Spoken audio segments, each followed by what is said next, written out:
Her fingers, stained with the ghost of unsent letters, hover over the yellowed keys of a piano she dare not play. Beside her, the marriage contract lies like a death sentence, its cruel black ink sealing a melody she will never compose.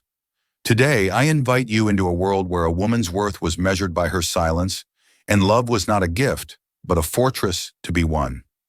This is the story of Lady Seraphina Regent, who learned that true harmony is found not in perfection, but in the courage to play a broken instrument.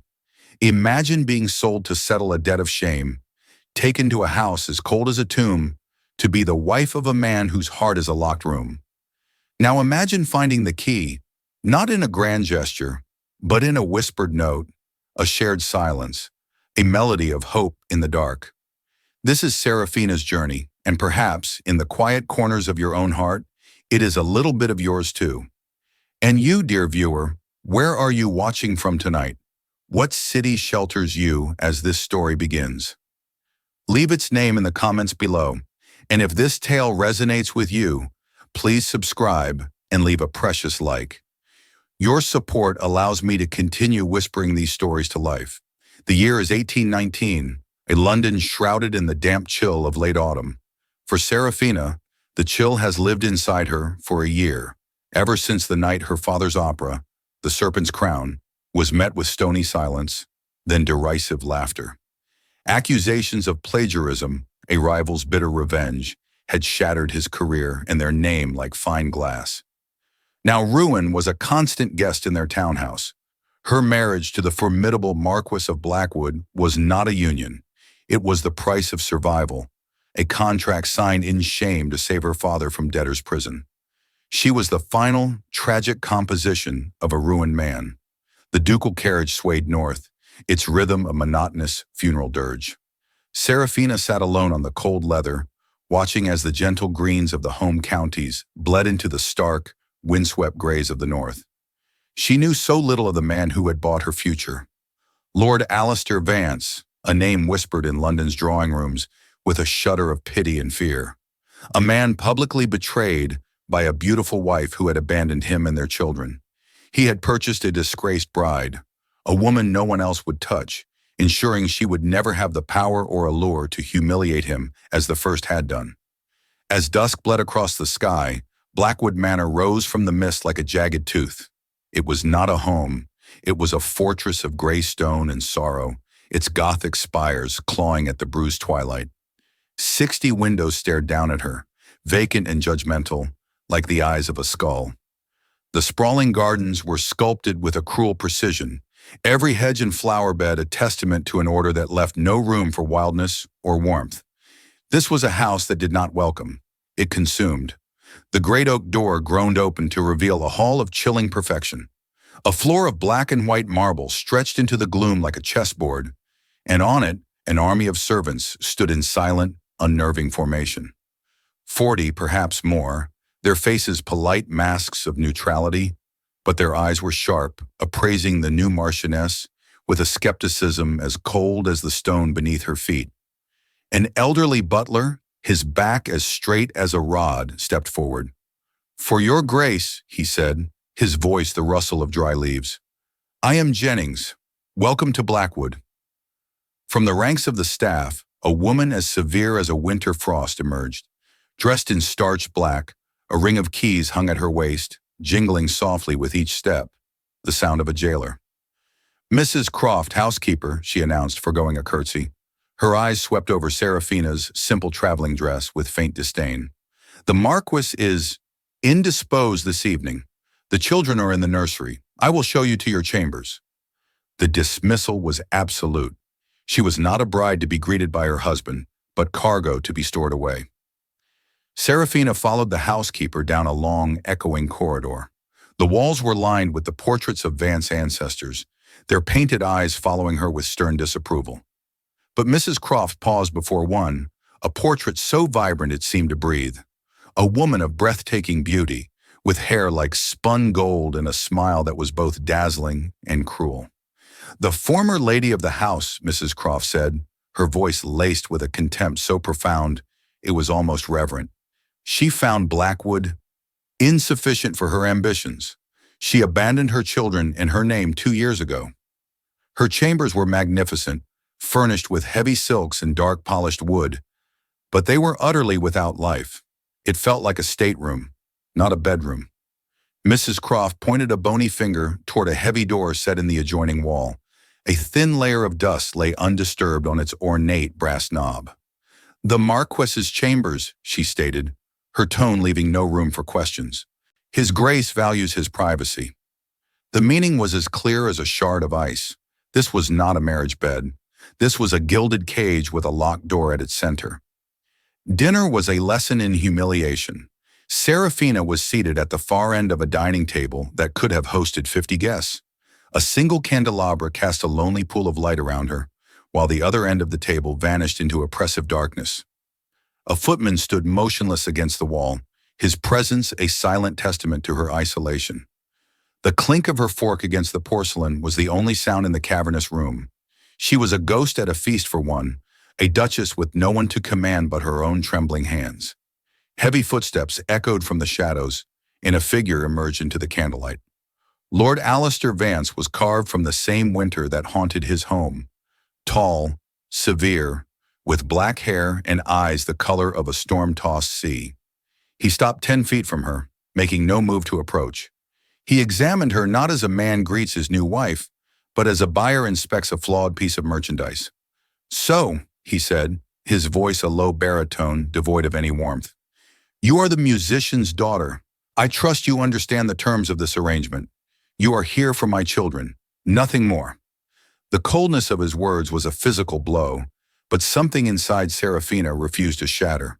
She had been bent by shame and sorrow, but she would not break. She rose slowly from her chair, her spine straight, her hands clasped before her to still their shaking. She met his icy gaze. "I understand my duties, Your Grace," she replied, her voice a quiet murmur, yet it carried across the silence with perfect clarity. "And I intend to fulfill them." He paused, a flicker of surprise crossing his severe features, before the mask of indifference slammed back into place. He gave a curt nod and turned, his footsteps receding back into the darkness. The next morning, Seraphina sought out the nursery wing, a sliver of hope in her heart that perhaps the children would be different. The room was bright and filled with beautiful, neglected toys. A severe-looking governess, Miss Albright, stood like a sentinel beside her 3 charges. They were perfect porcelain figures, 2 boys and a girl, all with their father's dark hair and watchful, wary eyes. Seraphina offered a gentle smile, her heart aching with a sudden, fierce desire to comfort these abandoned children. "Good morning," she began softly. "I am Lady Seraphina." The eldest boy, Julian, who could be no more than 10, stepped forward. He stood with his father's proud, rigid posture, his small face a mask of aristocratic disdain. "You are not our mother," he said, his voice chillingly clear and cruel. "Our mother was a great lady. You are the woman my father had to buy because of your scandalous family." The words, so adult, so practiced, struck Seraphina with the force of a physical slap. He was merely echoing the poison he had been fed, but it burned all the same. Before Seraphina could find her voice, the little girl, Ilara, who had remained silent, stepped forward. She held up a sketchbook. On the page was a meticulously drawn picture of a beautiful, smiling woman with golden hair. From the woman's mouth, however, protruded the forked tongue of a serpent. The youngest child, a small boy named Leo, simply hid behind the governess's skirts, his thumb in his mouth, his eyes wide with fear. In that one silent drawing, Seraphina understood the depth of the wound in this house. It was not a house of grief, but of betrayal. She retreated. There were no words she could offer that would breach a fortress built of such pain. Back in the cold grandeur of her room, she did not weep. Tears felt like a luxury she could not afford. Instead, she sat by the window, watching a lone crow circle the gray sky. She was as trapped as any prisoner, sentenced not to a cell of stone and iron, but one of silent contempt and gilded misery. Her gaze fell upon a small, ornate drawer in the writing desk, a place for secrets. Driven by a desperate need for a single corner of the world that was not hostile, Seraphina began to explore the manor's forgotten wings. Dust lay thick on the furniture, the air still and heavy with disuse. Her fingers brushed against an old key, tucked away in a desk drawer. Forgotten. Further down a dark corridor, she found a single locked door. It looked no different from the others, but she felt a pull. On a whim, she tried the key. There was a rusty click, a groan of protest, and the door swung inward, revealing a room sleeping under a blanket of dust and time. A music room. Sunlight struggled through a grimy arched window, illuminating a galaxy of dust motes dancing in the air. In the center of the room, a grand piano stood shrouded in a white sheet like a ghost. A harp slumped in the corner, its strings broken. She approached the piano and with trembling fingers lifted the sheet. The wood was dark and rich, the ivory key surprisingly clean. Hesitantly, she pressed a single key. A soft, clear C major chord bloomed in the silence. A single perfect note of hope in the suffocating quiet. For the first time since arriving, a genuine, unbidden smile touched Seraphina's lips. The first weeks at Blackwood passed in a monotonous gray procession, silent breakfasts, solitary walks in the manicured gardens, and evenings spent staring into a fire that offered no warmth. The children were an impregnable fortress, guarded by their governess. Alistair was a brooding phantom, a presence felt in a closing door or a heavy footstep in the hall, but never a partner. Her only solace was the secret music room, a sanctuary she retreated to each afternoon, the only place where she felt she could breathe. One afternoon, she entered her sanctuary to find something resting on the piano's music stand. It was a single crisp sheet of manuscript paper that had not been there the day before. On it, written in an elegant, masculine hand, was a musical phrase, a haunting, melancholic question that drifted up the scale and then hung there, unfinished. There was no note, no signature, just 4 bars of a beautiful, incomplete melody, an invitation hanging in the silent air. Her heart quickened with a feeling she hadn't felt in years. Intrigue. She sat at the piano, her fingers tracing the notes. She played the phrase once, then twice, letting the sorrowful question fill the room. The music spoke to her, a familiar language in this foreign land. It was the sound of loneliness, of a deep, unspoken grief. Inspired, she dipped a quill into a nearby inkwell, and on the empty staves below, she composed a response, a gentle, descending phrase that answered his question with a quiet note of solace. She played the 2 parts together, a conversation in melody, and for a moment she was not a disgraced bride, but a composer once more. Outside in the shadowed hallway, Alistair stood frozen, listening. He had left the fragment on a whim, a piece his own mother used to play, a test to see if the musician's daughter truly had any soul. He had expected a technical, proficient reply. He had not expected this. Her response was not just skilled, it was empathetic. It was beautiful. It reached into the locked room of his own grief and offered a glimmer of light. A complex storm of emotions washed over him, admiration, pain, and a terrifying flicker of connection. He retreated into the shadows before she could ever know he was there. Emboldened by her secret musical exchange, Seraphina decided to try a new approach with Alara. She found the girl in the library, lost in her sketchbook. Instead of trying to speak, Seraphina took a piece of charcoal and a spare sheet of paper and began to draw. She sketched a simple songbird on a branch. Ilara watched her, her small face unreadable. After a long, quiet moment, the girl took a fresh page and drew a detailed, perfect piano. She then slid the drawing across the polished table. It was the first gesture of peace, a bridge built of charcoal and silence. Late one night, a sound drifted down the corridor, the thin, desolate cry of a child. It was Leo, waking from a nightmare. Seraphina crept to the nursery door, her hand hovering over the knob. She knew she would be scolded by the governess if she entered. Instead, she leaned against the doorframe and began to hum, a soft, simple lullaby her own mother had sung to her. The melody was a thread of warmth weaving through the cold, dark hall. Slowly, the crying inside subsided, replaced by the soft sounds of a child settling back into sleep. The next afternoon, she returned to the music room, her heart beating with anticipation. The sheet of music with her composition was gone. In its place lay a new page, her mysterious correspondent had replied. This time the musical phrase was more complex, a series of chords that rose in a crescendo, like a question filled with a desperate, searching energy.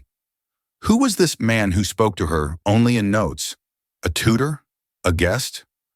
Her mind raced, but she dismissed the most impossible thought, that it could be the cold, silent Marquess himself. She sat at the piano and began to play, crafting an answer to his new, urgent question. She lost herself in the music, the notes pouring from her fingers, a torrent of emotion she could never express in words. The music was so loud, so passionate, that she did not hear the soft creak of the music room door. As the final chord faded into silence, she felt a presence. She turned, and her breath caught in her throat. Framed in the doorway, their small faces filled with a quiet awe, stood Ilara and Leo. For a moment, they all just stared. Seraphina expected them to flee, to run from the intruder who had so filled their house with sound. But they didn't. Ilara took a hesitant step into the room, then another, her wide eyes fixed on the piano. She pointed a small, delicate finger at the keys. Seraphina's heart swelled. She smiled, a gentle, welcoming smile, and played a simple C major scale, the notes bright and cheerful. Leo, clutching a small toy soldier, took his own brave step across the threshold, his fear finally overcome by curiosity. Her progress with the younger children only seemed to harden Julian's resolve. He remained a fortress of resentment. She found him in the gardens one morning, practicing his swordsmanship with a wooden foil, his movements fierce and angry. She tried to offer a word of praise on his form, a simple courtesy. He stopped, glaring at her, his chest heaving.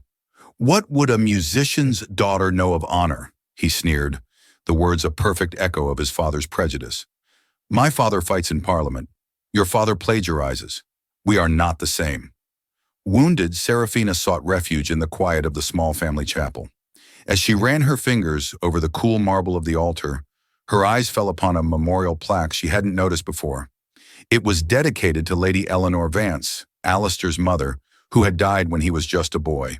The inscription was simple, ending with the line, "Her heart was a song that brightened our halls." Suddenly, everything clicked into place. The music room, the lullaby, the fragments of melody left on the piano. They were not a test for her. They were an echo of him. They were pieces of his mother, of his own lost childhood. This new understanding gave her a new strategy. She found Julian later in the library, scowling over a Latin text about the campaigns of Scipio Africanus. She knew the stories well. Her own father had insisted on a classical education. Instead of offering to help with the translation, she sat nearby and began to speak of the general's clever tactics at the Battle of Zama, of the loyalty he inspired in his men, of the difficult choices a commander must make. Julian listened, his initial scorn slowly replaced by a grudging interest. He began asking questions, and for an hour they were not enemies but two scholars discussing strategy. That evening, at one of their rare silent dinners together, Seraphina felt brave enough to broach a subject. "Your Grace," she began, her voice carefully neutral, "I was thinking the children might benefit from joining us for dinner. Perhaps once a week. It would be good for them to—" He cut her off without looking up from his plate. "Miss Albright and the nursery staff see to the children's needs. That is their place. Do not interfere with the arrangements of this household." The dismissal was swift and absolute, a wall of ice slamming down between them, and she was reminded that any progress she made was in the shadows, not in the light of his approval. Later that night, Alistair sat alone in his study, the fire casting flickering shadows on the walls. In his hand was a letter, its perfumed paper and elegant script a painful reminder. Beatrice. She wrote from Paris, filled with charming anecdotes and casual inquiries about her children, as if she were a distant aunt, not the mother who had shattered their lives. He crumpled the letter and threw it into the flames, watching the paper curl and blacken. His coldness to Seraphina wasn't just about the past. It was a shield. He could not, would not, allow himself to care for another woman only to be made a fool of again. The next musical fragment Seraphina found was jarringly different. It was not a question or an invitation. It was a cry of pain, a series of dissonant, angry chords that clashed against each other, unresolved and raw. It was the sound of a man at war with himself. She played it, and the ugly, tormented music filled the room. She understood then that their silent conversation was not a game. It was a glimpse into his very soul.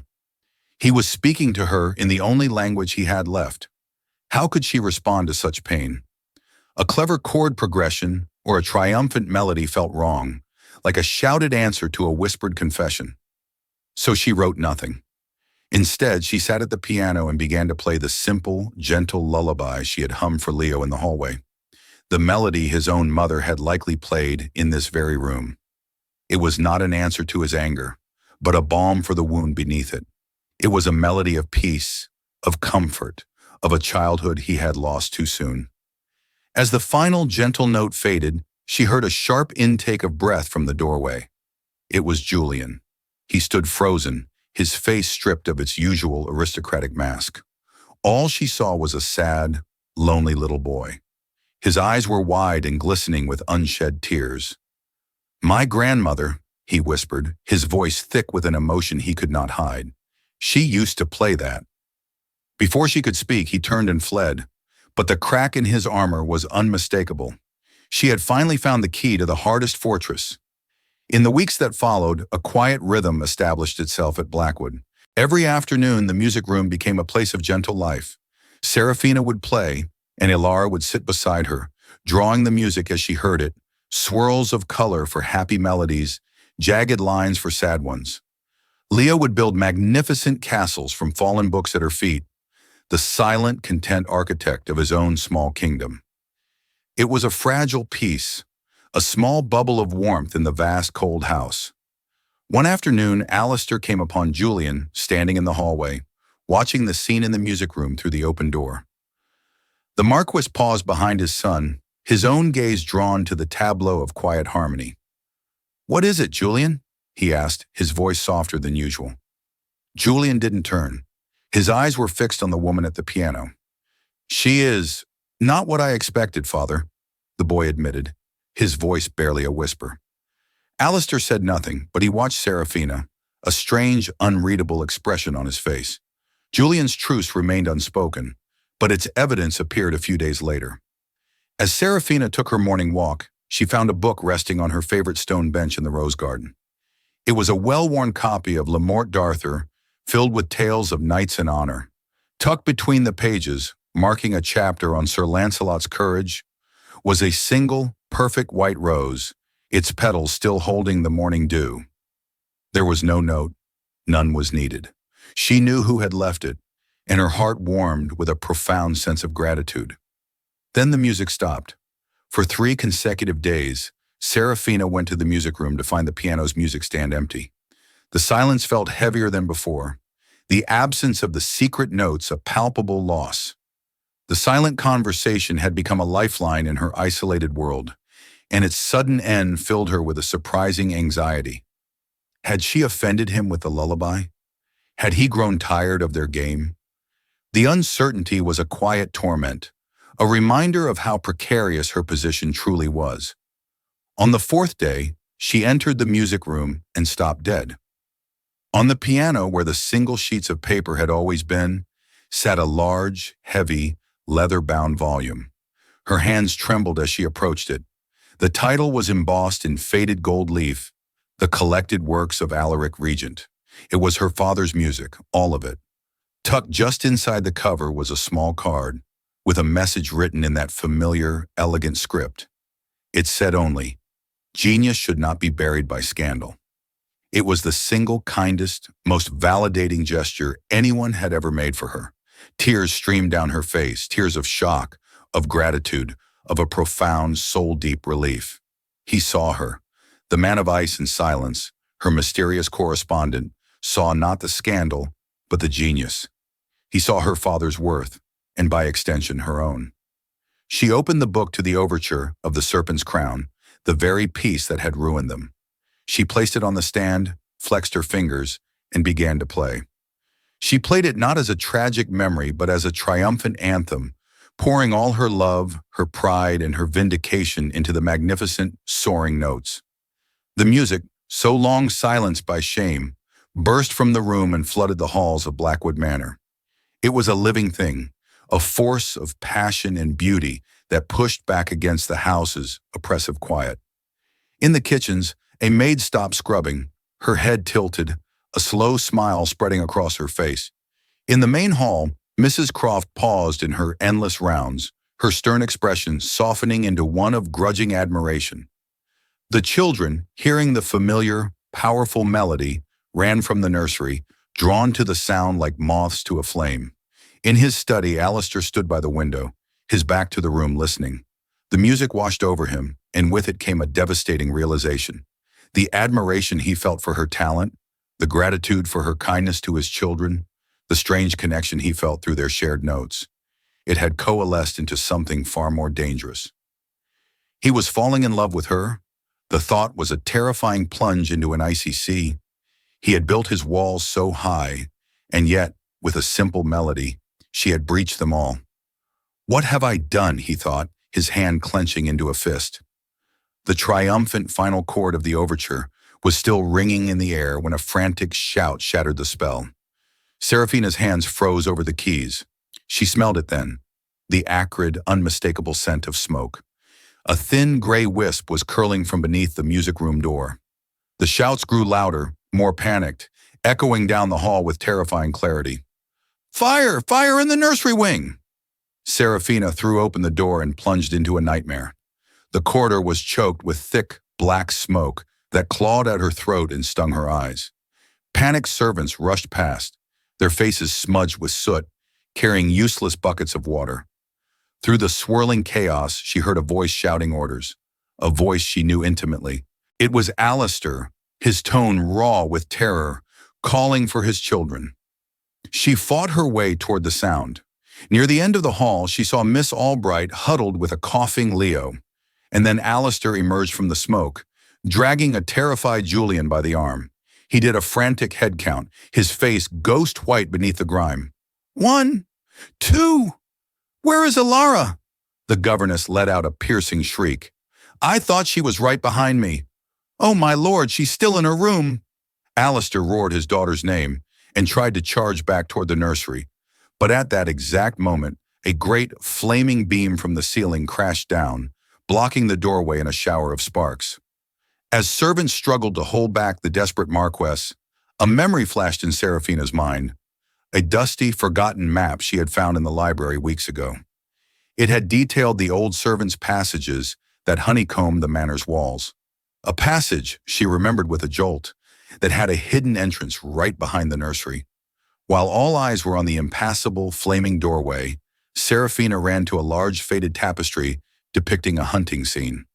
Without hesitation, she ripped it aside, revealing a small, iron-latched door concealed in the wall. She slipped through the door into the suffocating darkness of the passage before anyone could see her. The air was hot and thick with smoke, the roaring of the fire a deafening monster on the other side of the stone. She moved by touch, her hands scraping against the rough walls, her lungs burning. Cobwebs clung to her face, but she pushed onward, her only thought a desperate, repeating prayer. Ilara, she choked out, her voice a strained whisper in the dark. Ilara, can you hear me? Ahead through the roaring, she heard a tiny, faint cough. She found the hidden panel and pushed it open, emerging into the nursery. The room was an inferno of orange light and swirling embers.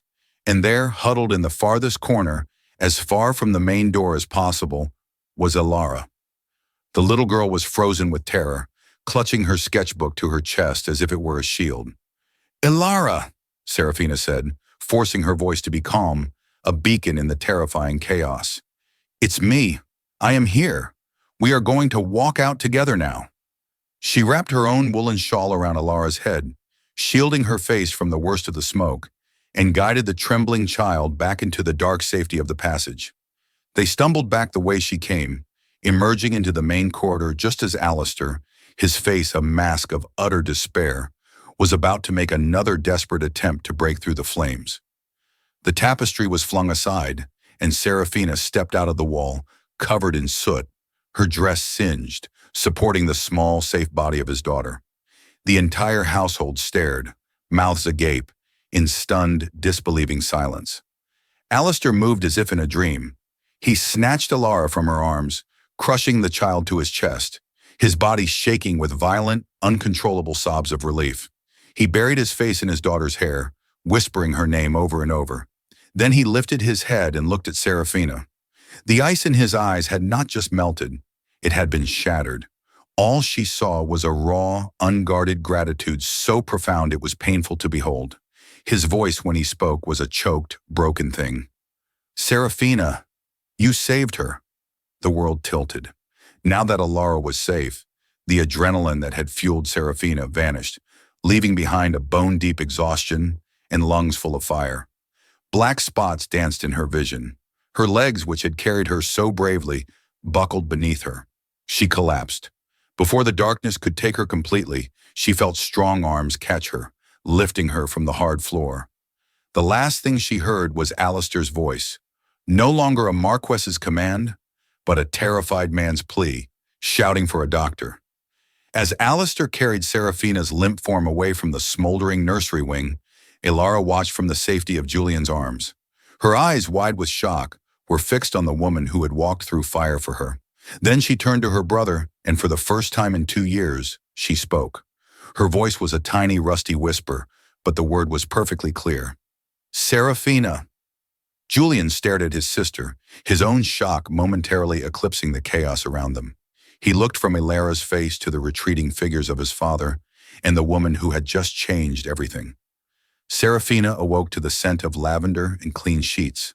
Sunlight streamed through her window, a gentle contrast to the fiery nightmare she dimly recalled. A doctor had seen to her, treating the smoke inhalation, but her throat was still raw, her body aching. She sat up, her first thought, her only thought, a frantic question. "The children," she rasped to a nearby maid. Is she all right?" The door opened, and Alistair stood there. He was clean, changed, but his eyes were shadowed with exhaustion and a deep, lingering fear. The cold, aristocratic mask was gone, replaced by a raw vulnerability. He crossed the room and sat in a chair by her bed, his movements hesitant, uncertain. "She is fine," he said, his voice low and rough with emotion. "The doctor said she is perfectly unharmed, because of you." He looked at her, truly looked at her, and added, "The doctor also said you will be fine." I was concerned. For him, the simple admission was a confession of staggering significance. He leaned forward, his hands clasped tightly between his knees. "There is something else you should know," he said, his voice thick with unshed tears. "Alara," she spoke. "After you collapsed, she said your name." He looked up, and the gratitude in his eyes was a physical force. "She has not uttered a single word since her mother left. You didn't just save her from a fire, Seraphina. I think you gave me back my daughter." A single tear of pure joy traced a clean path through the soot still faintly dusting her cheek. A soft knock preceded the entry of the 3 children. They approached her bedside with a solemn reverence. Leo, unable to contain himself, broke ranks and scrambled onto the bed to give her a fierce hug. Alara followed, shyly placing a new drawing in her hand. It was a picture of a woman in a simple dress, and where her heart should be, Alara had drawn a roaring, courageous lion. Beneath it, in a child's careful script, was one word: Seraphina. Julian, however, remained at the foot of the bed, his expression formal and serious. Julian cleared his throat, standing as straight and tall as his 10 years would allow. "I was wrong about you," he said, his voice unwavering, meeting her gaze directly. "An act of such courage. It is the very definition of honor." He swallowed, the effort at formality warring with the genuine emotion in his young face. "I ask for your forgiveness for my discourtesy, Lady Seraphina." The title was no longer an insult, but a mark of profound respect. "There is nothing to forgive, Julian," she whispered, her heart aching with love for this fierce, proud boy. In the days of her recovery, Seraphina felt the entire house exhale around her. The oppressive chill she had grown accustomed to had vanished, replaced by a tentative warmth. The servants no longer averted their eyes. They met her gaze with smiles of genuine respect. Mrs. Croft herself brought Seraphina's broth each morning, asking with sincere concern if it was to her liking and what she might prefer for the dinner menus. The stone walls of Blackwood seemed to breathe again, the house slowly, miraculously coming back to life. Alistair became her constant companion. He dismissed the maids, insisting on bringing her meals himself. He spent hours by her bedside, not in stiff silence, but reading aloud from books of poetry. And they talked. For the first time, they truly talked. Not of duties or household arrangements, but of their childhoods, of the music they loved, of the quiet sorrows they had each carried. He was no longer the cold Marquess, but Alistair, a man wounded and wary, but a man nonetheless, with a heart she was beginning to realize was as deep and complex as the sea. One evening, as the firelight danced across the room, he finally spoke of Beatrice. He told Seraphina of her charm, her beauty, and her all-consuming ambition that saw her own children as fashionable accessories and her husband as a stepping stone. He spoke of the profound public humiliation of her departure and the private shame of having been so completely deceived. "I swore I would never be made a fool of again," he confessed, his voice low. "I judged you by her actions, by the scandal that clung to your name, a deeper, more profound error I could not have made." The confession hung in the quiet room, a raw and vulnerable offering. Seraphina felt her heart ache with empathy for the pain he had carried alone for so long. Without thinking, she reached out and laid her hand over his, which rested on the arm of the chair. He flinched as if unused to a gentle touch, then slowly turned his hand over and curled his fingers around hers. He held it tightly, a silent pact passing between them. It was not a lover's caress, but something far more intimate, an anchor, a promise that neither of them was alone in the dark anymore. When she was finally strong enough to leave her room, Alistair escorted her on her first walk in the gardens. He offered his arm, and when she took it, it felt different. Not a formal duty, but a natural, protective gesture. They strolled past the autumn roses, their colors muted by the season, but their beauty still resilient. They did not need to fill the air with words. The comfortable silence that settled between them was a language all its own, a shared peace that spoke more than any conversation. From a window, the children saw them and came spilling out onto the lawn, their laughter echoing in the crisp air. Leo immediately claimed Seraphina's free hand. Alara, now speaking in soft, hesitant sentences, pointed out a late-blooming butterfly. Julian fell into step beside his father, discussing a book he was reading with an easy confidence. Alistair looked at the scene, at this woman who had seamlessly woven herself into the fabric of his broken family, and felt a sense of rightness, of wholeness, that he had thought was lost to him forever. Later that afternoon, Alistair led her to the east wing, to the music room. She gasped. The dust and grime were gone. The room had been meticulously cleaned, the wood polished to a warm gleam, and a vase of bright autumn flowers sat on a small table. "This is your room, Seraphina," he said, his voice firm, "not as a secret refuge, but as the domain of the Marchioness of Blackwood." He met her eyes, his gaze intense. "There should be no more secrets between us, no more locked doors." He then walked to a corner of the room and pulled a canvas sheet off an object she hadn't noticed before. It was a cello, its wood the color of rich honey. "It was my mother's," he explained softly. "I used to play a long time ago." He looked from the cello to the piano, then to her, a hesitant, hopeful question in his eyes. "Perhaps. Would you play with me?" She nodded, her heart too full for words. He picked up the bow and they began. A simple, searching melody on the cello, answered by the clear, steady chords of the piano, weaving together in a harmony that was tentative at first, then grew in strength and beauty. The sound of the duet, so full of life and hope, drew the children to the doorway once more. But this time they did not stand hesitantly on the threshold. They came inside, settling on a rug to listen, their faces rapt. When the final harmonious chord faded, they broke into spontaneous applause. Ilara ran to the piano bench. "Mama Seraphina," she said, her voice still quiet but full of a new confidence. "Can you teach me to play?" In that moment, surrounded by the man she was beginning to love and the children who now loved her, Seraphina felt truly completely home.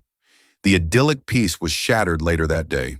The post arrived, and with it, a letter for Alistair. Seraphina saw him from the doorway of his study as he broke the seal. The paper was thick, cream-colored, and scented with Parisian perfume. As he read, the newfound warmth drained from his face, replaced by the familiar, hard mask of winter. He looked up, his eyes like chips of ice. "It's from Beatrice," he said, his voice flat and dangerous.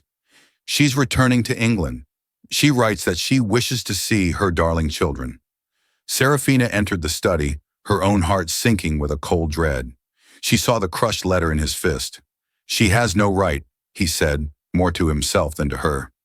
He looked out the window, where the children were playing on the lawn, and his expression became one of fierce, primal protection. "She will not harm this family, Seraphina. She will not touch what you have rebuilt. I will not allow it." Seraphina came to his side and placed a steadying hand on his arm. They would face this storm, but they would face it together. As if summoned by the very whisper of scandal, a carriage rumbled up the drive that evening, unannounced. The butler Jennings appeared in the drawing room, his face pale. "Your Grace," he stammered, "the Dowager Marchioness has arrived." Alistair's mother, Lady Margaret, swept into the hall like a hawk descending. She was a formidable woman, for whom propriety and the family name were paramount. "Alistair," she announced, her voice brooking no argument, "I have heard that woman is returning. I have come to manage the situation." The Dowager's sharp eyes landed on Seraphina, assessing her with a cool, critical gaze. "The scandal will be immense," she declared, ignoring Seraphina completely. "Beatrice will play the victim, and society will flock to her. It will require a delicate touch, a deep understanding of the political currents of the ton." She finally addressed Seraphina, her tone dripping with condescension. "Your new wife, Alistair, with her own family's unfortunate history, is an unknown quantity. She is ill-equipped for a battle of this nature." The battle lines were drawn, and Seraphina was already deemed a liability. In the days that followed, the Dowager Marchioness held court.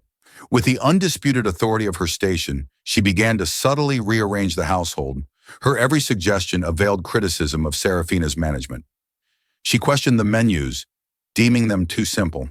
She rearranged the flowers, declaring Seraphina's choices provincial. She drilled Seraphina on the complex lineages of the peerage, tutting at her ignorance. It was a relentless campaign of polite, suffocating pressure, designed to remind Seraphina of her inadequacy. Seraphina endured it all with a quiet grace that seemed to only irritate the Dowager more. Late one night, Alistair found her in the library, the strain of the past few days evident in the slight slump of her shoulders. He came to her side, his presence a warm, solid comfort.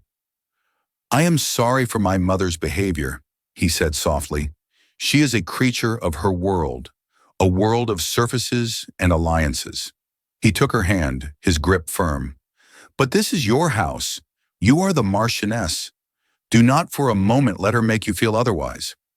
Seraphina's heart clenched as she watched the children open their gifts. But their reaction was not what Beatrice would have wanted. Julian examined the magnificent ship with a critical eye. "It is just a thing," he said with a small shrug, setting it aside. "It doesn't mean anything." Ilara looked at the beautiful cold doll, then carefully placed it back in its box and tucked it away in a chest. She then picked up a simple, slightly lopsided rag doll that Seraphina had sewn for her, hugging it tightly. The expensive gifts were an empty gesture. Seraphina's quiet love had already won their hearts. The Dowager had witnessed the entire scene from the doorway of the nursery, her expression one of utter surprise. As Seraphina left the room, her mother-in-law was waiting in the hall. The formidable woman looked at Seraphina, her gaze no longer critical, but thoughtful. "You have a remarkable influence on them," she said, the words seeming to cost her a great effort. It was the first compliment, however grudging, she had ever paid Seraphina. It was the first crack in the Dowager's icy facade. The next wave of the attack came through the post. Alistair received letters from his London contacts, all filled with the same news. Beatrice had arrived in the city and had launched a brilliant social campaign.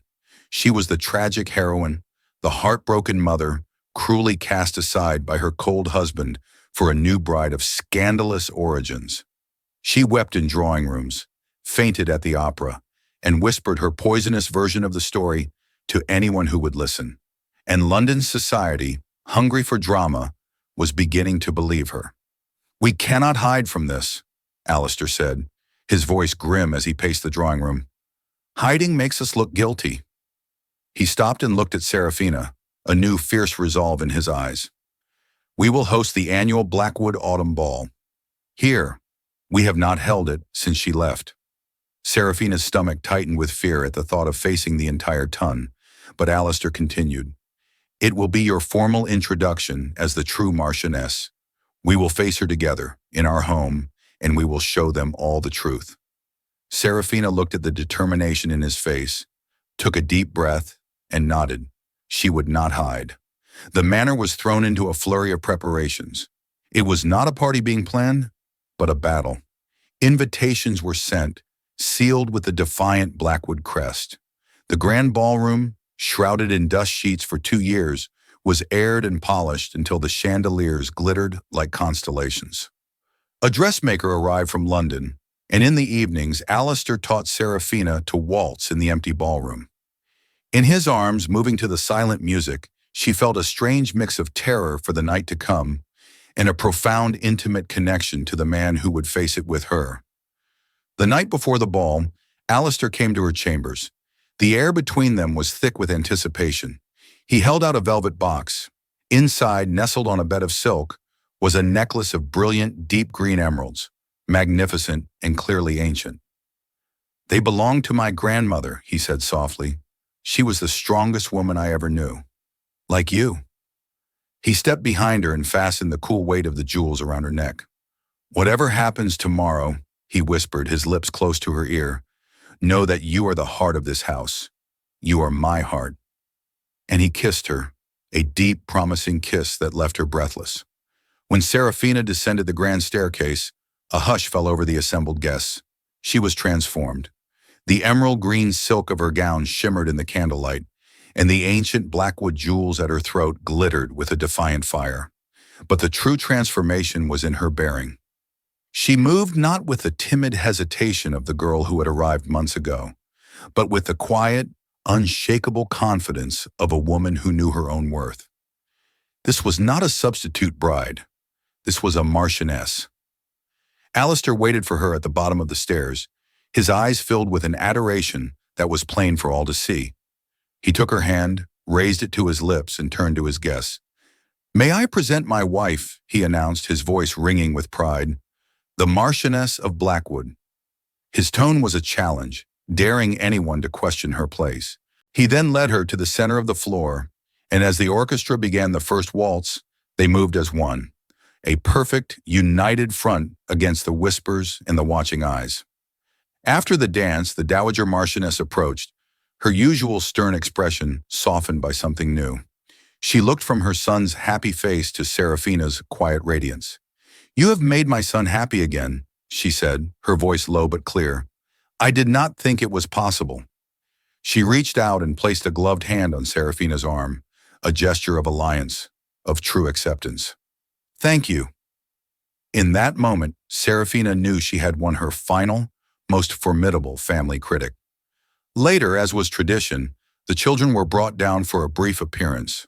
But instead of performing polite bows for the guests, they broke ranks and ran straight to Seraphina. Leo and Alara wrapped their arms around her waist, and Julian stood beside her, his hand resting protectively on his little brother's shoulder. The image was undeniable. Not a fractured house with a replacement mother, but a loving, vibrant family, whole and content. It was a picture of serene domestic bliss, a perfect target for the serpent that was about to strike. As if on cue, the music faltered. A sudden, profound silence fell over the ballroom as every head turned toward the grand entrance. The butler, his voice trembling slightly, announced a name that had not been spoken in these halls for 2 years. Lady Beatrice Vance. She stood framed in the doorway, a vision in scandalous crimson, her golden hair piled high, a slow, predatory smile playing on her perfect lips. The battle had arrived earlier that evening. Before the first guests had arrived, Alistair had stood in his chambers, a small, antique key in his hand. He walked to the dusty, locked door that connected his room to Seraphina's, the door that had been a symbol of their cold, contractual beginning. He inserted the key. With a stiff groan of protest, the lock turned. He pushed the door open just a crack, seeing the warm candlelight from her room spill through.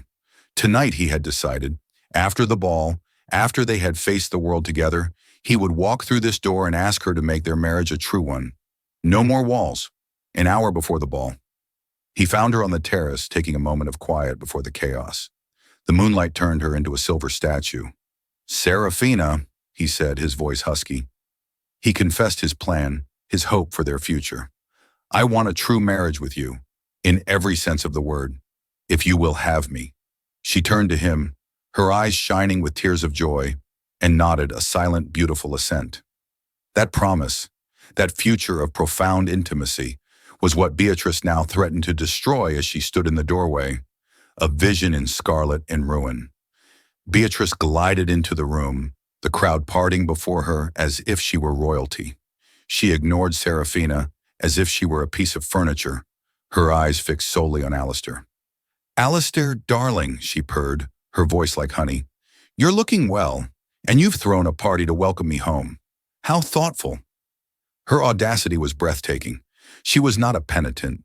She was a conqueror, here to reclaim her territory. Alistair moved almost imperceptibly, stepping just enough to place himself between Beatrice and Seraphina. It was a small, protective gesture, but its meaning was monumental. "You are mistaken," he said, his voice lethally quiet. "This is a party to celebrate my wife." He gestured to Seraphina. "And you are not welcome in this house, Beatrice." Beatrice's smile faltered for a fraction of a second. She feigned a wounded gasp, placing a hand to her chest, her eyes darting to the watching crowd, gathering their sympathy. The performance had begun. Beatrice turned her poisonous gaze on Seraphina, her voice now dripping with a false, pitying sweetness that was far crueler than any shout. "Ah, yes," she said, loud enough for the nearest guest to hear every syllable. "You must be the little musician's girl. How clever of you to attach yourself to a great name, especially after your father's troubles." She leaned in, her voice a conspiratorial whisper. "A pity his compositions were as stolen as your new title." A collective gasp rippled through the onlookers. The insult was vicious, public, and designed to shatter Seraphina's composure. But before Alistair's cold fury could erupt, a small, clear voice cut through the tense silence. "You will not speak to my mother that way." It was Julian. He had slipped back downstairs and now stood before Beatrice, his small body rigid with a righteous fury that made him seem twice his size. When he said "my mother," his eyes were fixed on Seraphina. He then turned back to Beatrice. "She is more noble than you ever were. She saved my sister. You only ever saved yourself." The public rebuke from her own son left Beatrice momentarily speechless, but the final, devastating blow came from a much quieter voice. Ilara, who had been clinging to Seraphina's hand, looked at the beautiful woman in red, her gaze clear and unafraid. "You made the house quiet," she said, her voice soft, but carrying in the stillness. Mama Seraphina brought the music back. The simple, unassailable truth, spoken by the child Beatrice had abandoned, was more damning than any accusation. It was a verdict. Alistair stepped forward, his face calm, his authority absolute. He looked at Beatrice not with rage but with a final, weary dismissal. "You have heard my children," he said, his voice quiet but ringing through the silent ballroom. "They speak the truth. You are a stranger here." He paused, letting the weight of the words settle. "Leave my home, now, and do not return." He then did the most devastating thing of all. He turned his back on her, presenting a united front with his wife and children, and rendering Beatrice utterly irrelevant. Checkmate. Humiliation burned in Beatrice's cheeks. For the first time, her mask of charming confidence cracked, revealing the ugly hatred beneath. With a look of pure venom directed at the family that had rejected her, she turned on her heel and swept from the ballroom. The crowd parted for her once more, but this time, their whispers were not of admiration, but of scandalized pity. Her reign was over. Her social currency, so carefully cultivated, had just been declared worthless. Alistair turned back to his wife. He took her hand, the one Alara was still clutching, and raised it to his lips in front of the 300 watching members of the ton.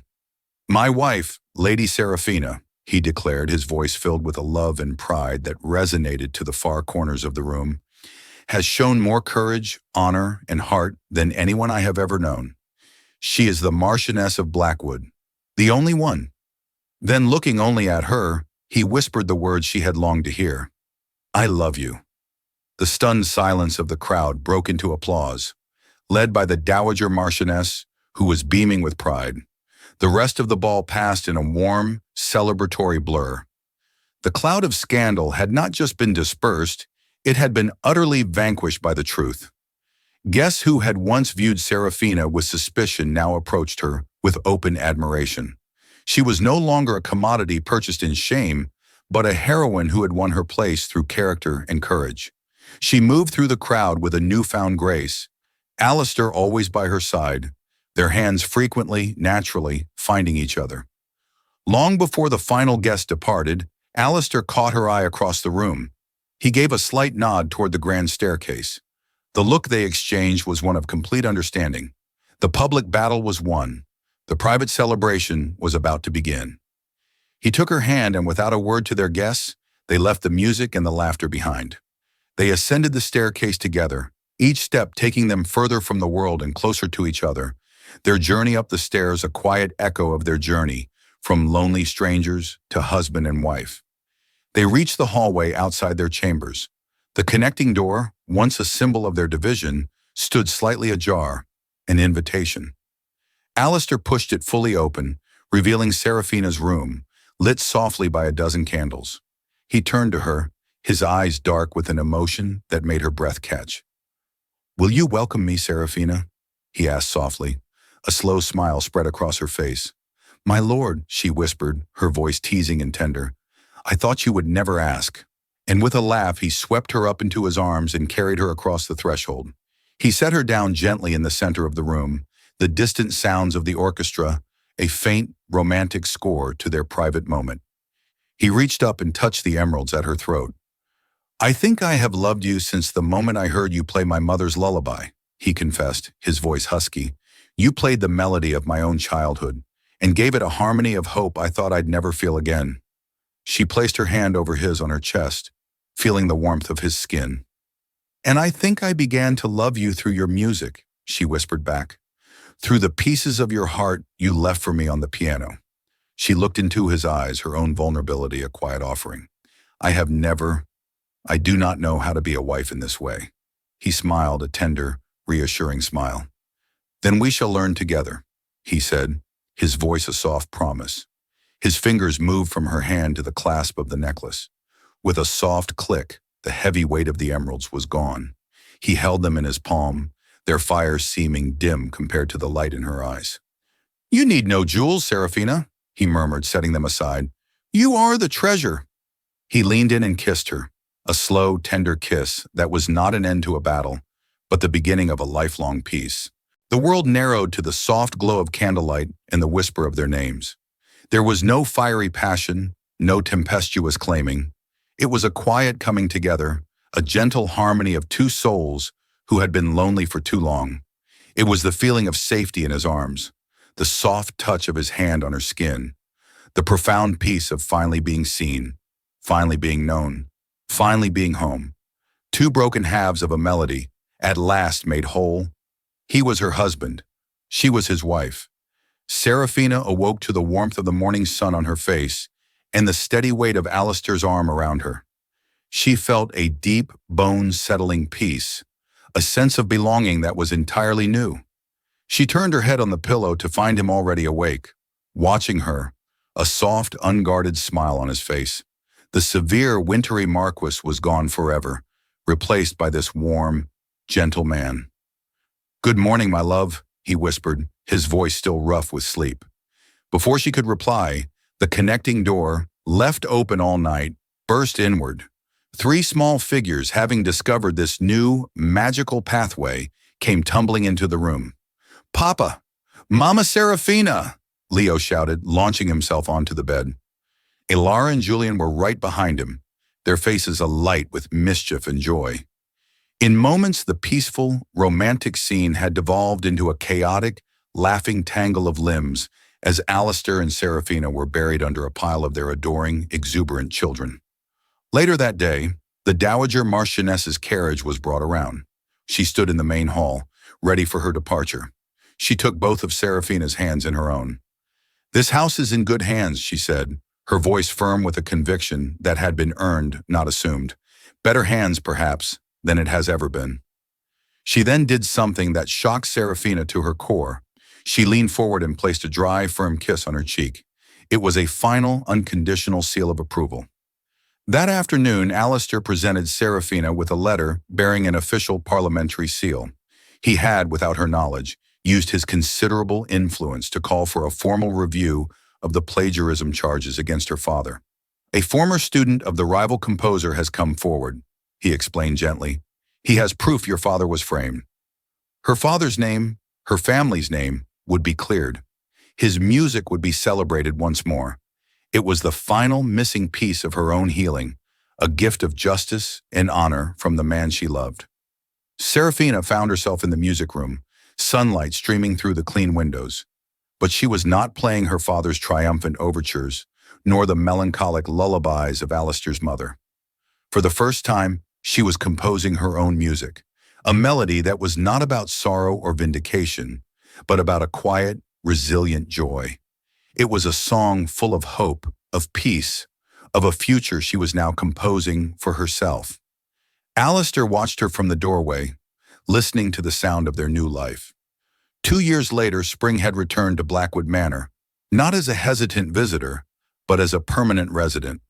The gray stone of the house seemed warmer, softened by the climbing roses Seraphina had planted. The silence was gone, replaced by the distant sound of a piano and the much nearer sound of children's laughter. The house was no longer a fortress of sorrow. It was, quite simply, a home. On the sprawling lawn under the shade of an ancient oak, the Vance family was having a picnic. Julian, now a tall and serious 12-year-old, was patiently explaining a chess move to a rapt Leo. Ilara, her silence a distant memory, was chattering happily as she taught a smaller girl how to weave a daisy chain. Alistair lay with his head in Seraphina's lap, watching his children, his face relaxed and content, his hand resting in hers. The little girl with Ilara was Eleanor, their 1-year-old daughter named for Alistair's mother, a child of love and light, and beneath Seraphina's hand, which rested on her own stomach, a new life stirred. The family, once broken and shrinking, was now whole and growing. Their love had not just repaired the breaches, it had built new rooms, new wings, a future far grander than the past. Alistair looked up at his wife, his eyes full of a deep, quiet wonder. "I once thought my heart was a ruin, broken beyond repair," he said, his voice a low murmur. "I believed love was about finding a perfect, flawless thing." He smiled. "You taught me it is about courage, the courage to heal, to trust, and to compose a new song when the old one has ended." Seraphina looked down at him, her fingers gently tracing the line of his jaw. "And I came here expecting a cage," she replied softly. "I thought my worth was tied to my father's name, to the music I could create." She smiled, a reflection of his own. "You and the children taught me it was in my heart all along." He reached up and they shared a slow, sweet kiss, a quiet punctuation in a long and happy sentence. The camera pulls back, a final, lingering shot. The entire family is a portrait of contentment on the sun-dappled lawn. From the open windows of the grand manor behind them, the sound of a simple piano scale drifts on the warm air. Ilara, practicing her lessons. Blackwood Manor is no longer a house of stone. It is a house of music, of laughter, of life. And so, our story ends. A reminder, perhaps, that the most beautiful compositions are not those born of perfection, but of resilience, that the deepest love is not found, but built, note by painful, hopeful note, until it becomes a symphony.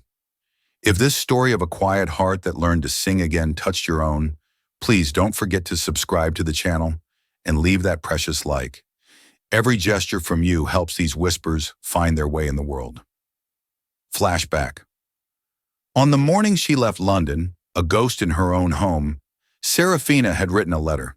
It was to her father, a torrent of fear, sorrow, and a surprising, fierce forgiveness for the impossible position he had placed her in.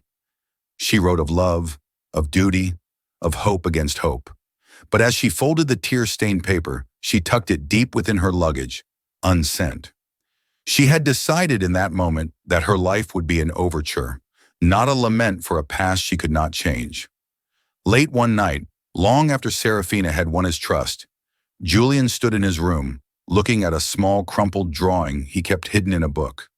Alara had drawn it the day their mother left, a picture of a little girl with tears streaming down her face, reaching for a beautiful woman who was walking away without a backward glance.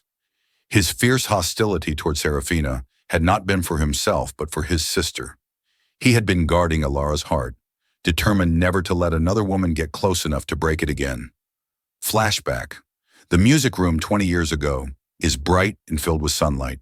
A laughing boy with dark hair, a young Alistair, saws away enthusiastically at a cello, trying to keep up with the graceful piano melody played by his mother, Lady Eleanor. She smiles at him, her face full of love. "Music is the heart's true language, my son," she tells him, her voice as warm as the sunshine. "Never forget that." It was a lesson he had buried under years of pain, one Seraphina would unknowingly teach him all over again. Flashback, the final argument. Alistair confronts Beatrice in the main hall, her trunks already packed and waiting by the door. "You can't just leave them," he pleads, his voice raw. She turns from adjusting her hat in the mirror, her expression one of pure, chilling boredom. "This life, this house, it is a cage, Alistair. I was not made to be a mother in the dreary countryside." She does not even look at the staircase, where two small children are watching, their faces pale with confusion and fear. "I need to be free." After the fire, as Seraphina sleeps, Mrs. Croft stands in her own small office. On her desk is a small, silver-framed photograph of a young boy with a wide grin, his arm around a kind-faced woman.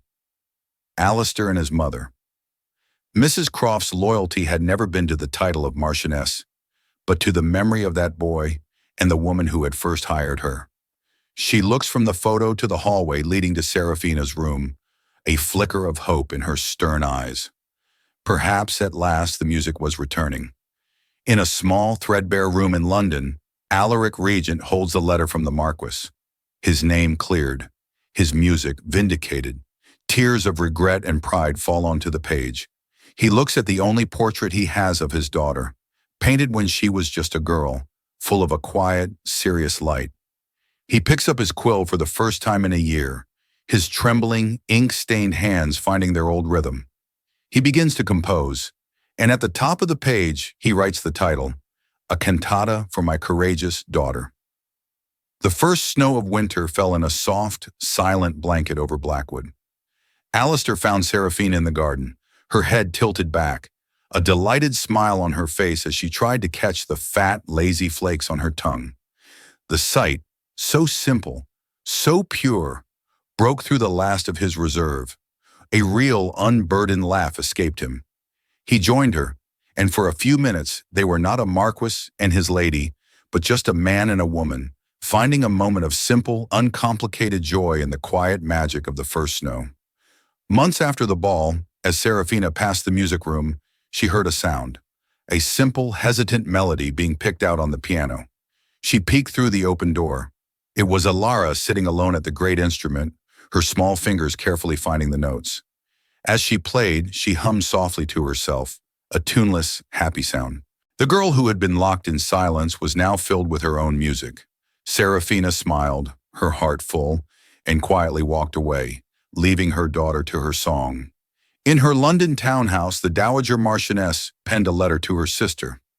"I had thought my son's happiness died with his first marriage," she wrote, her elegant script flowing across the page. "I was wrong.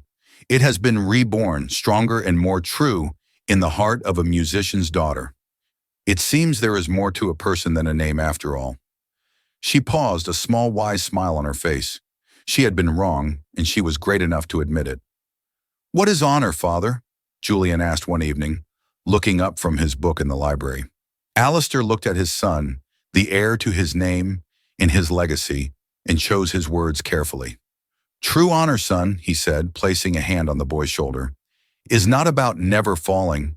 It is about having the courage to get up, to admit when you are wrong, and to protect those you love with all of your strength." He was not just teaching his son, he was defining himself, the man he had finally become. Months after their true marriage began, a new portrait was hung in the family gallery at Blackwood. It was Seraphina. She was depicted not in a stiff, formal pose, but seated at the piano, a soft smile on her face.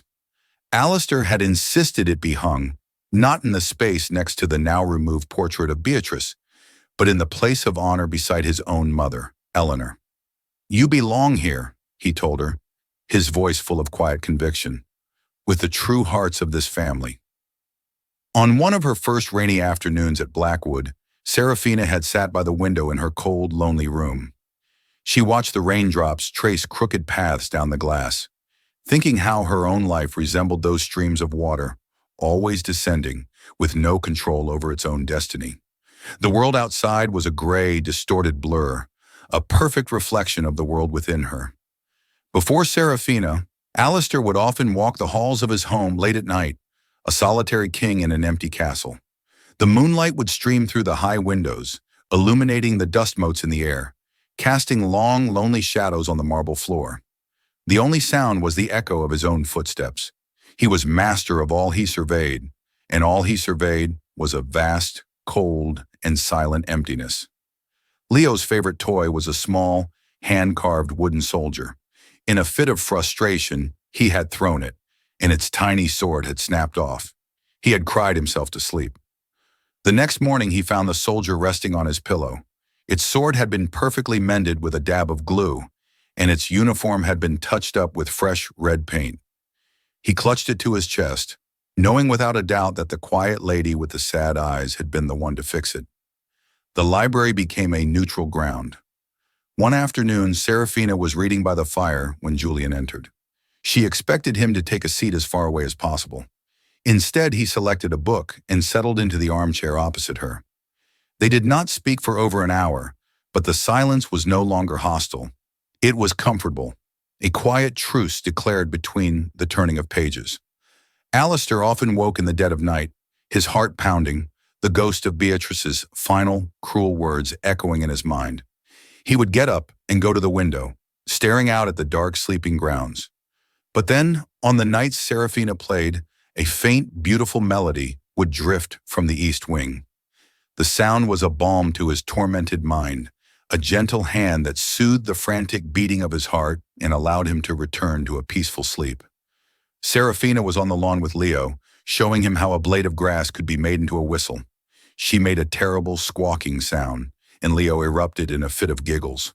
From the terrace above, Alistair watched them. An involuntary, genuine smile broke through his stern facade. Seraphina happened to look up at that exact moment and caught it.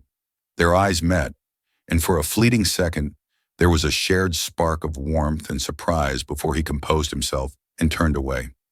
The main hall had always been decorated with tall vases of funereal white lilies. They were beautiful, but cold and scentless. One morning, Seraphina timidly asked Mrs. Croft if perhaps they might try something different. She expected a refusal. Instead, the housekeeper looked around the grand, somber hall and gave a decisive nod. "It is high time this house saw a bit of color, Your Grace," she said. The next day, the hall was filled with glorious, vibrant dahlias and sunflowers. During their waltz practice in the ballroom, Seraphina's foot caught on the hem of her practice skirt, and she stumbled. Alistair caught her, his hands firm on her waist, pulling her flush against him. Suddenly, the cavernous room felt small and intimate. They were close enough to feel each other's breath, and the air between them crackled with an unspoken tension. He held her just a second too long before releasing her, his face as flustered as her own. During the ball, Alistair stepped onto a balcony for a moment, looking down at the glittering scene below. His eyes found Seraphina immediately. She was speaking with a group of ladies, her expression animated, her smile confident. A wave of pride so fierce it was almost painful washed over him. She was not just surviving, she was shining. He realized with a clarity that shook him that he was not just grateful to her. He was utterly, irrevocably in love with her. A few days after the fire, as Seraphina was finally walking the halls again, Julian passed her. He stopped, and for a moment she thought he was going to revert to his old hostility. But he simply looked at her, his young face serious. "Thank you," he said, his voice so quiet she could barely hear it, "for saving her." It was not a public declaration, but a private, whispered admission, and for that reason, it meant more to her than anything. Alistair took Ilara to see the nursery as the builders began the work of reconstruction. Amidst the charred debris, the girl found her old sketchbook, its pages blackened and water-stained. It was filled with her angry, monstrous drawings of her mother. She looked at it for a long moment, a relic from a sad, silent life. Then, with a small, decisive gesture, she dropped it into a crate of rubbish to be hauled away. She was done with those pictures. It was time to draw new ones. It was the first time the children had joined them for dinner. Leo, struggling with his peas, announced loudly, "My peas are running away from my fork because they are scared of my mouth."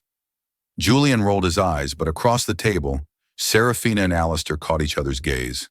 A shared, secret smile passed between them, a small spark of amusement that was just for them.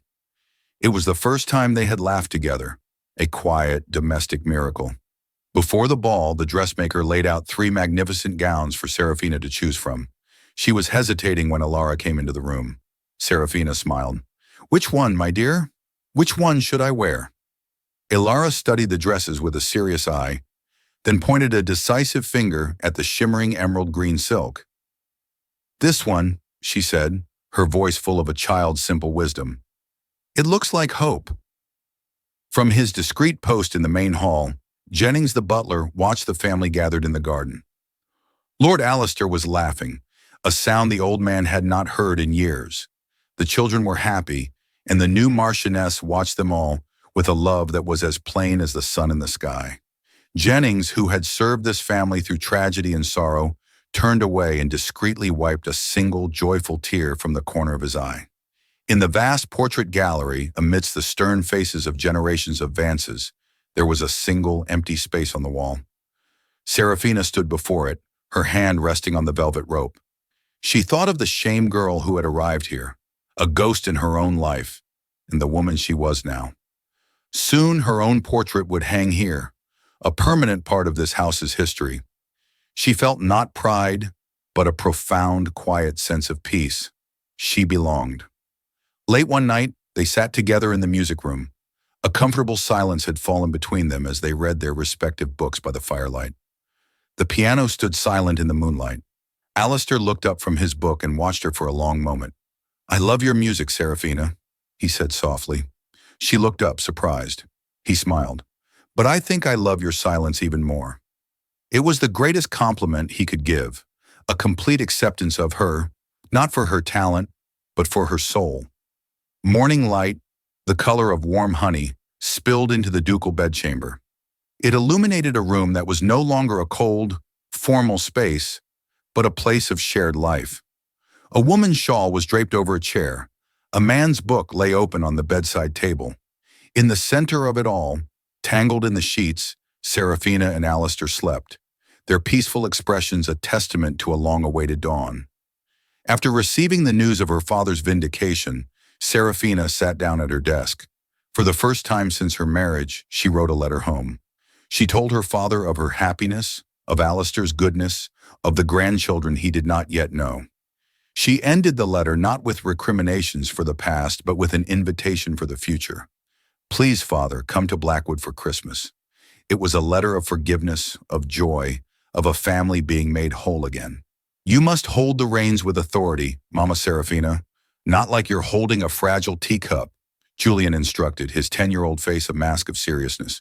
Seraphina, perched precariously atop a gentle mare, laughed as the horse decided to eat a patch of clover, ignoring her completely.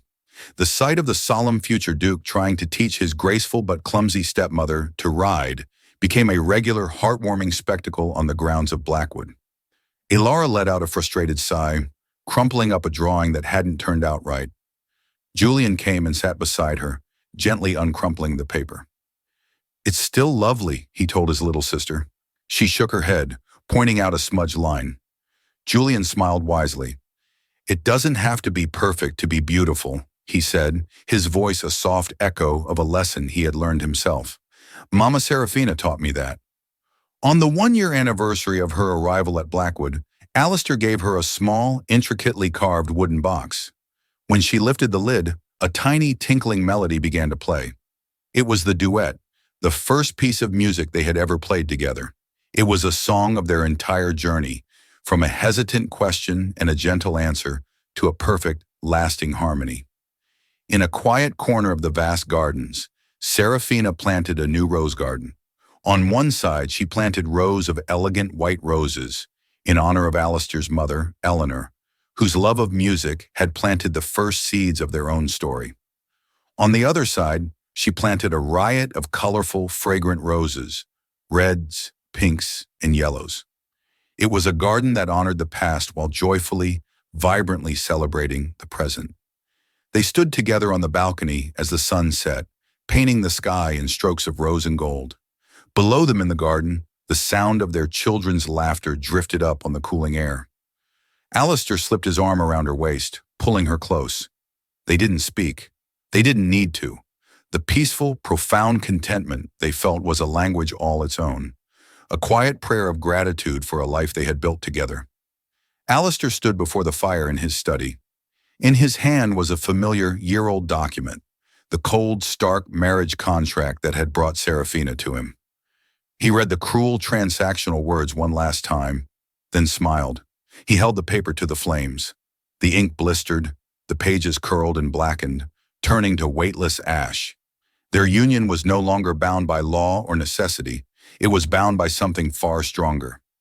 Seraphina entered the study and saw the last embers of the contract dying in the hearth. She came to his side and he put his arm around her, pulling her into the warmth of the firelight. "No contract," he whispered, his lips against her hair. "Just us." She leaned her head against his shoulder, her heart full and at peace. "Forever."